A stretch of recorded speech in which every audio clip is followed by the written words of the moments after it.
Androany isika dia hijery ny fomba fanamboarana otripilina ho fanomanana ny sakafon'omby rehefa maintany.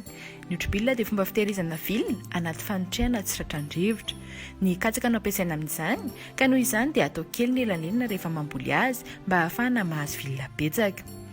Afaka otrika ny katsaka rehefa tonga amin'ilay dingana atao hoe mandronono izy, izany hoe eo amin'ny 1 bolana eo. Amin'io fotoana io mantsy sady betsaka ny voka-pilina no tsara ny kalitao. Rehefa izany dia afaka tapahina amin'izay ny katsaka. Tsara raha atao vao maraina amin'ilay vao manomboka afaka iny ny ranon'ando ny fanapahana izany. Tsy atao iva loatra nefa izany fanapahina izany mba tsy hisian'ny tany tafiditra ao anatiny.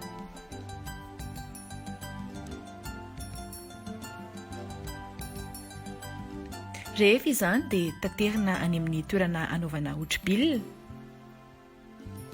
Tsara raha atao tsy dia lavitra ny tranon'omby izany. Ary tsara ihany koa raha somary amainina kely ny katsaka alohan'ny anotrehana azy.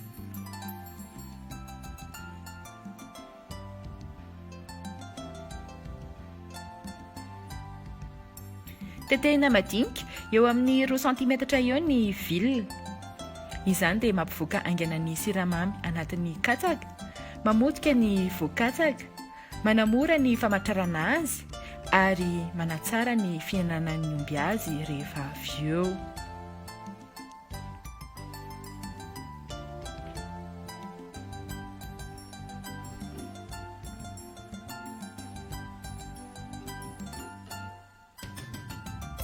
Tsara raha lanjaina ihany ny vilona alohan'ny tondrana azy any anatin'ny vala. Ho an'ireo mpiompy an-tanan-dehibe izay tsy manana velara-tany ahafahana manao fanotrehana sy vitsy ny isan'ny omby ompiany dia namolavola fomba hafa ahafahana manao otripilina ny foviva DRZVP tao anatin'ny tetikasa Eco Africa.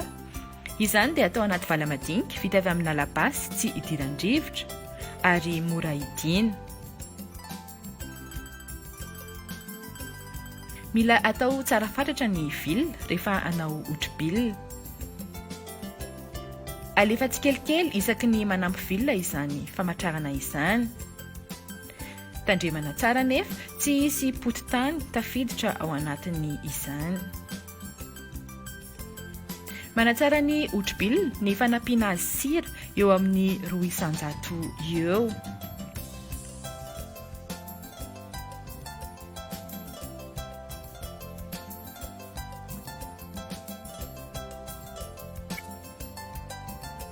Tsy tokony hiova mihitsy ny herijikan'ny famatrarana mandritra ny fanamboarana ny otripilina.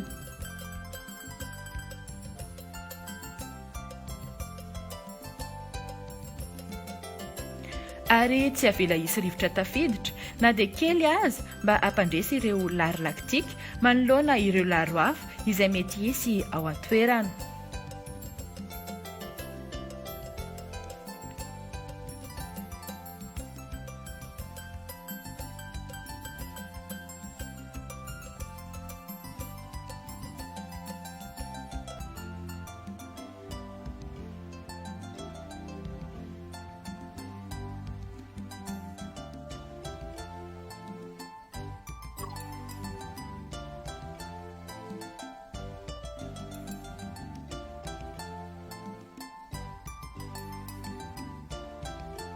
Tsy azo sokasokafana ny otripilina mandritra ny 2 volana sy tapany farafahakeliny.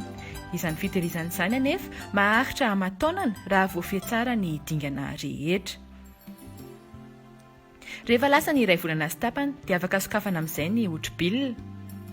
Tombanana ny hatsaran'ny otripilina rehefa sokafana.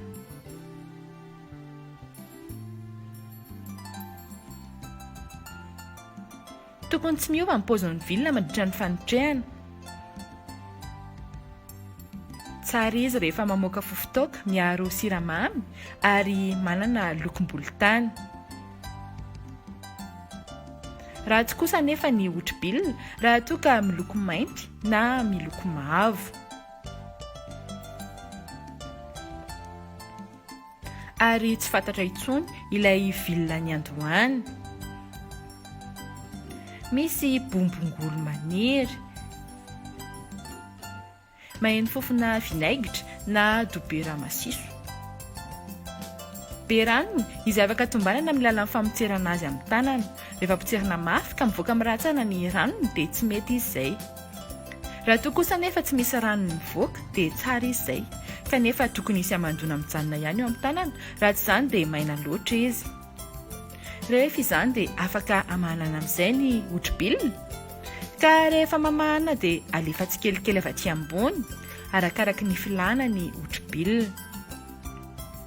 Tokony hoan'ny omby avy hatrany izany mba tsy ho simba ny masoandro ary hidiana ihany koa ny fanotrehana isaky ny avy mamahana.